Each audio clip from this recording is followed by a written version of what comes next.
Hard വർക്കാണ് ഇതിൻ്റെ ഒരു ഏറ്റവും വലിയ സംഭവം. ഹാർഡ് വർക്ക് ചെയ്യുക. എല്ലപ്പോഴും എല്ലാം പറ്റിയെന്ന് വരില്ല. പക്ഷേ നമ്മുടെ ഒരു ടൈമിൽ നമ്മൾ നല്ല ഹാർഡ് വർക്ക് ചെയ്തിട്ടുണ്ട്. അതായത് ഇന്ന് ഇത്ര ആൾക്കാരെ കോണ്ടാക്ട് ചെയ്യണം, ഇത്ര ആളെ വിളിക്കണം, ഇത്ര ഒരു സാധനം, നമ്മളൊരു ബിൽഡിങ്ങോ നമ്മളൊരു ലാൻഡോ കണ്ട ഇത് ആരാണ് ഇതിന് യൂസ്ഫുൾ ആവുക എന്നുള്ളത് ചിന്തിച്ചിട്ടാണ് നമ്മൾ അതിൻ്റെ വർക്ക് ആരംഭിക്കുക. കേരളത്തിൽ പിന്നെ നമ്മളെ സ്വന്തം നാട് എടക്കര എന്ന് പറയുന്നത് മലപ്പുറം ജില്ലയിലെ എടക്കര. അവിടുന്ന് മഞ്ചേരി വന്നിട്ട് അങ്ങനെ കച്ചവടം ചെയ്ത് അവിടുന്ന് കോഴിക്കോട്ടേക്ക് പിന്നെ ഒരു പെട്ടിയും പിടിച്ചിട്ട് ഒരു വെള്ളക്കുപ്പായം വെള്ളത്തുണ്ടിയൊക്കെ ആയിട്ട് അന്നത്തെ ഒരു സ്റ്റൈൽ അതാണല്ലോ, ആ സ്റ്റൈലിൽ പോയി. അങ്ങനെ അവിടെ നിന്ന് പിന്നെ ബൈക്കും ഈ കോണ്ടസ് അംബാസഡർ കാറുകളിൽ നിന്നൊക്കെ തുടങ്ങി ഫിയറ്റിൽ നിന്നൊക്കെ മാറി ജീപ്പിൽ നിന്നൊക്കെ മാറി പിന്നെ ഈ ടാറ്റ സിയറൊക്കെ വന്നു. ആ കാലഘട്ടങ്ങളിൽ ടാറ്റ എസ്റ്റേറ്റ്, ടാറ്റ സിയറൊക്കെയാണ് ആദ്യം വന്ന കാറ്. പിന്നെ സ്റ്റാൻഡേർഡൊക്കെ വന്നിരുന്നു, സ്റ്റാൻഡേർഡ് 1000 എന്നൊക്കെ. ആ കാറൊക്കെ അങ്ങനെ വരുന്ന സമയത്തൊക്കെ മാറി വരികയാണ്. അപ്ഡേഷൻ ഭയങ്കരമാണല്ലോ. അപ്പോൾ അന്നൊക്കെ കാലത്ത് കേരളത്തിലെ കോഴിക്കോടും MG റോഡും ട്രിവാൻഡ്രം സ്റ്റാച്ചു ഒക്കെ ചെറിയ വിലകളേ ഉള്ളൂ. 4 ലക്ഷം 5 ലക്ഷത്തിൻ്റെയൊക്കെ വിലയുള്ള ആ സമയത്ത്. പക്ഷേ അന്നതിന് ഭയങ്കര വിലയാണ്. പിന്നെ അല്ല അന്നൊക്കെ ഇപ്പോൾ ഞാനൊക്കെ ഇപ്പോൾ മാവൂർ റോട്ടിൽ ഞാൻ ഇറങ്ങിയ കാലത്ത് 3.5 ലക്ഷം റുപ്യ 3 ലക്ഷം റുപ്യ. ഇന്നവിടെ 60, 70, 80 2-3 സ്ട്രെച്ചായിട്ടാണ് മാവൂർ റോഡ് എന്ന് പറയുന്നത്. തൊണ്ടയാട് പിന്നെ അവിടുന്ന് അങ്ങോട്ട് ബേബിൻ്റെ അവിടെ ഒരു റൈറ്റ്, ബേബി ടു KSRTC വരെ ഒരു റൈറ്റ്. അങ്ങനെ ഇപ്പോൾ MG റോഡാണെങ്കിലും രവിപുരം മുതൽ പിന്നെ ഇവിടെ ശ്രീമാട്ടി വരെയുള്ള 3-4 റൈറ്റാണ് അവിടെ നടക്കുന്നത്.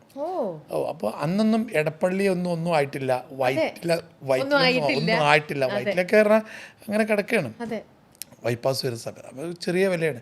ആ സമയത്തിന് നമ്മൾ ഹാർഡ് വർക്ക്, ഒരു ബ്രോക്കർ എന്നുള്ള ആ ഒരു മേഖലയിലാണ് നമ്മുടെ സ്റ്റാർട്ടിങ്. ഈ ബ്രോക്കർ പിന്നെ എവിടം വരെ എത്തിക്കാൻ പറ്റും? അത് പിന്നെ ഒരു ഓഫീസിലേക്ക് കയറി അവിടെ പിന്നെ 2 സ്റ്റാഫായി 4 സ്റ്റാഫായി. അങ്ങനെ റിയൽ എസ്റ്റേറ്റിൽ ഇന്ന് നിൽക്കുന്ന മേഖല എന്ന് പറഞ്ഞാൽ ചെറുപ്പക്കാരായ കുറേ പെൺകുട്ടികളും ആൺകുട്ടികളും നമ്മൾ ഓഫീസിൽ 120 ഓഫീസിൽ 120 കുട്ടികളോളം ഇവിടെ കേരളത്തിലും ദുബായിലുമായിട്ട് കുട്ടികളുണ്ട്. അവരിപ്പോൾ real estate agent, real estate broker എന്ന് പറയുമ്പോൾ അവർക്കൊരു ഇപ്പോൾ ഈയിടെയായിട്ട് ഞങ്ങളൊരു ബ്രോക്കർ അക്കാഡമി തുടങ്ങി. അല്ല ശരിക്കും ബ്രോക്കർ എന്ന് പറയുന്ന സംഭവത്തിനെ നമ്മൾ മാറ്റിമറിച്ച് വേറൊരു ലെവലാക്കി എന്ന് പറഞ്ഞാൽ എല്ലാം ഇപ്പോൾ ബ്രാൻഡായല്ലോ.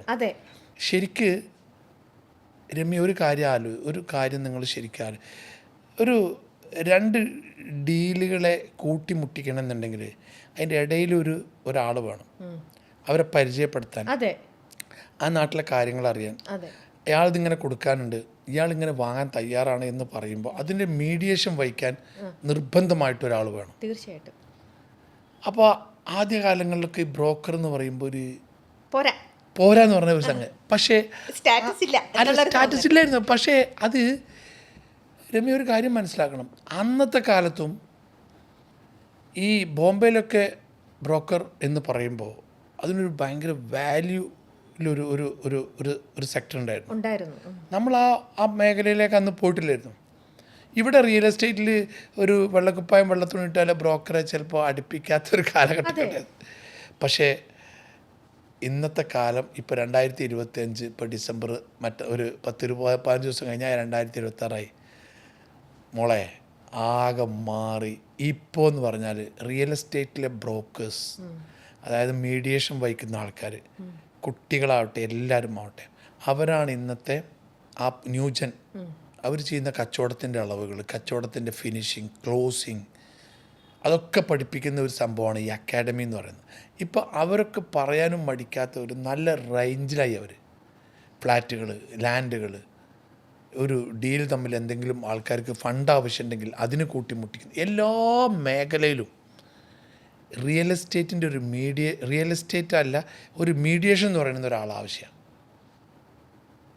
അല്ലെങ്കിൽ ഒരാൾ അറിയില്ല, ചിലപ്പോൾ ഒരു മുതലാളി ആ ലാൻഡിനെ കുറിച്ചിട്ട് അയാൾക്ക് അറിയില്ലായിരിക്കും. അത് സാധാരണക്കാരനായ ഈ ബ്രോക്കർ എന്ന് പറഞ്ഞ ഈ മീഡിയേഷൻ വഹിക്കുന്ന ആളാണ് ആ ലാൻഡിനെ കുറിച്ചിട്ട് എല്ലാ ഡീറ്റെയിൽസും അയാൾക്കേ അറിയുള്ളൂ.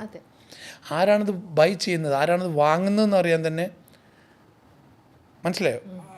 ആ ഒരു നാട്ടിലെ ഒരു നോളജ്. ഇപ്പോൾ MG റോട്ടിലെ അല്ലെങ്കിൽ സ്റ്റാച്യൂലെ ട്രിവാൻഡ്രം, വിഴിഞ്ഞം, കോവളം എല്ലായിടത്തും ഒരു നാട്ടുകാരുണ്ടാവും. അവർ ലോക്കലായിട്ടുള്ള നമുക്ക് ആ വിവരങ്ങൾ കളക്ട് ചെയ്യുന്നത്. ചില ആൾക്കാരൊക്കെ ഈ ബ്രോക്കറേജ് കൊടുക്കാനൊക്കെ മടിച്ച് അവരെ പിന്നെ ചൂണ്ടിക്കാണിച്ചു കൊടുത്താൽ പിന്നെ അവർ ശരിക്കും ഒന്നിച്ചങ്ങണ്ടാവും. ഇപ്പം പിന്നെ അതിനൊക്കെ ഓരോ സിസ്റ്റമൊക്കെ വന്നിട്ടുണ്ട് ഇപ്പോൾ. ഞാൻ പറയുമ്പം ശരിക്കും ജനിച്ചു വളർന്നത് എടക്കര അല്ലേ, മലപ്പുറംകാരനാണ്. പക്ഷെ എന്നിരുന്നാലും കേരളത്തിൻ്റെ തിരുവനന്തപുരത്തെ എല്ലാ സ്ഥലങ്ങളുടെയും പേര് അറിയാം, എറണാകുളത്തെ അത്യാവശ്യം എല്ലാം അറിയാം. അങ്ങനെ കേരളം മുഴുവൻ ശരിക്കും അരച്ച് കലക്കി പഠിച്ചിട്ടുണ്ട്. മാത്രമല്ല ദുബായിലെ ഓരോ ന്യൂക്ക് ആൻഡ് കോർണറും തീർച്ചയായിട്ടും അറിയാം. അങ്ങനെ ഇന്നിപ്പോൾ വളരെ അഭിമാനം, ഇപ്പോൾ തൊട്ട് മുന്നേ പറഞ്ഞില്ലേ 2026 എത്താറായി. ഇന്നിപ്പോൾ വളരെ അഭിമാനത്തോടു കൂടിയാണ് ഒരു ബ്രോക്കർ എന്ന് പറയുന്നതിൽ വളരെയധികം അഭിമാനം കൊള്ളുന്ന ഒരു നിമിഷത്തിലാണിപ്പോൾ. ആ ഒരു ജേർണിയുടെ തുടക്കത്തിൽ തന്നെ ഒന്ന് പറയാൻ വെക്കുക. കാരണം ഇന്നിപ്പോൾ നമ്മളെ കേട്ടുകൊണ്ടിരിക്കുന്ന അല്ലെ കണ്ടുകൊണ്ടിരിക്കുന്ന ഇവരിൽ ഒരുപാട് ആൾക്കാർക്ക് ഒരുപാട് സംശയങ്ങളുണ്ടാവും. എല്ലാവർക്കും ഒരു ഇൻസ്പയറിങ് ആവട്ടെ ഇക്കയുടെ ആ ഒരു ജേർണി. ഇപ്പൊ പറഞ്ഞു ആ ഒരു മലപ്പുറംകാരൻ എങ്ങനെ ഇങ്ങനെ സ്ഥലക്കച്ചവടം എന്നൊക്കെ പറയുമ്പോൾ അന്ധകാലത്ത് സ്ഥലക്കച്ചവടത്തിന് ഇന്ന് പറയുന്ന പോലത്തെ ഒരു വലിയ വിലയൊന്നും ഇല്ലല്ലോ. പക്ഷെ എന്നാലും ഇക്കനെ എങ്ങനെ ഇതിലേക്ക് അട്രാക്ട് ചെയ്തത് എന്തായിരിക്കും? നേരത്തെ പറഞ്ഞല്ലോ, നമുക്കൊരു പാഷനും ഒരു സ്വപ്നവും പിന്നെ ഹാർഡ് വർക്കും. അതെ, ആ ഹാർഡ് വർക്ക് എന്ന് പറഞ്ഞാൽ നമ്മളിപ്പോൾ 8 മണിക്കൂറാണെങ്കിൽ അത് നമ്മൾ രാത്രി പകലിപ്പോൾ ഈ മൊബൈൽ ഇല്ലാത്ത സമയത്ത് STD ബൂത്തുള്ള കാലത്ത് എല്ലാ STD ബൂത്തിലും കയറി ഇരുന്നിട്ട് പിന്നെ വിളിച്ച് ആളവിടെ ഉണ്ടോ ഞാൻ അങ്ങോട്ട് വരട്ടെ വെച്ചിട്ട് യാത്ര ചെയ്തിരുന്നൊരു കാലം. ബസ്സിൽ നിന്ന് മാരുതി കാറിലേക്ക്, ST ജാവ മോട്ടോർ സൈക്കിളിൽ നിന്ന് മാരുതി കാറിലേക്ക്, മാരുതിയിൽ നിന്ന് ഞാൻ പറഞ്ഞ ഈ വണ്ടികളൊക്കെ ഉണ്ടല്ലോ, ആ ഒരു ഇപ്പോൾ എത്തി നിൽക്കുന്ന മേഖലയിൽ എല്ലാം യാത്ര ചെയ്തിട്ടുണ്ട്. പിന്നെ കുറേ വിഷമങ്ങൾ, അതായത് ഈ ഹാർഡ് വർക്ക് എന്ന് പറയുന്ന സംഗതി ഉണ്ടല്ലോ, ചില കച്ചവടങ്ങൾ പൂർത്തിയാക്കാത്ത പ്രശ്നങ്ങൾ, പറഞ്ഞ സമയത്ത് കൊടുക്കാൻ പറ്റാത്ത പ്രശ്നങ്ങൾ. ആദ്യം ഈ ബ്രോക്കറേജ് വാങ്ങും, അതിൽ നിന്നാണ് പിന്നെ ഡീലറാവുക. ഈ ഡീലറാകുമ്പോൾ നമ്മൾ അഡ്വാൻസ് കൊടുത്തിട്ട് മറിക്കുന്ന ഒരു സംവിധാനം ഒരു കാലഘട്ടം ഉണ്ടായിരുന്നു. ഈ 2001, 2002 എന്തെങ്കിലും 10 ലക്ഷം ഒക്കെ അഡ്വാൻസ് കൊടുത്തിട്ട് മറിച്ച് കൊടുക്കുന്ന ഒരു കാലഘട്ടം. ഭയങ്കരമായിട്ട് റിയൽ എസ്റ്റേറ്റ് സ്പീഡായിട്ട് പോയിക്കൊണ്ടിരിക്കുന്ന കാലത്ത്. അപ്പോഴൊക്കെ നമ്മളിങ്ങനെ യാത്ര എറണാകുളം, കോഴിക്കോട്, ട്രിവാൻഡ്രം എന്ന് പറഞ്ഞിട്ട് ഓടി നടക്കുന്നതായിരുന്നു. അന്ന് അഡ്വാൻസ് കൊടുത്തിട്ട് മറിക്കുന്നൊരു കാലഘട്ടമായിരുന്നു. അപ്പോൾ അതിലൊക്കെ നമ്മൾ നല്ല ഉഷാറായിട്ട്, പിന്നെ രമ്യ വീഴ്ചകൾ സംഭവിച്ചിട്ടുണ്ട്, ഡിസിഷൻ നമ്മളെടുക്കുന്ന തീരുമാനങ്ങൾ തെറ്റിയിട്ടുണ്ട്. അതൊക്കെ പല തവണയും പല ആളും സംഭവിച്ചിട്ടുണ്ട്. പക്ഷേ എന്നാലും ഇതൊരു ഹരമുള്ള, അതായത് ഒരു നല്ലൊരു നമ്മളെ മക്കളെ പോറ്റി, നമ്മളെ മക്കളെ പഠിപ്പിച്ച്, നമ്മളെ വീട്ടിൽ ആഹാരം കഴിക്കുന്ന ഒരു തൊഴിലാണ് ബ്രോക്കറേജ് എന്ന് പറയുന്ന ആ സംഗതിയെ നമ്മൾ ഒരു കാലത്ത് എല്ലാവരും പറയാൻ മടിക്കുന്നൊരു കാലഘട്ടം. അന്നും ഞാൻ അങ്ങനെ പറഞ്ഞിട്ടായിരുന്നു വന്നിരുന്നത്.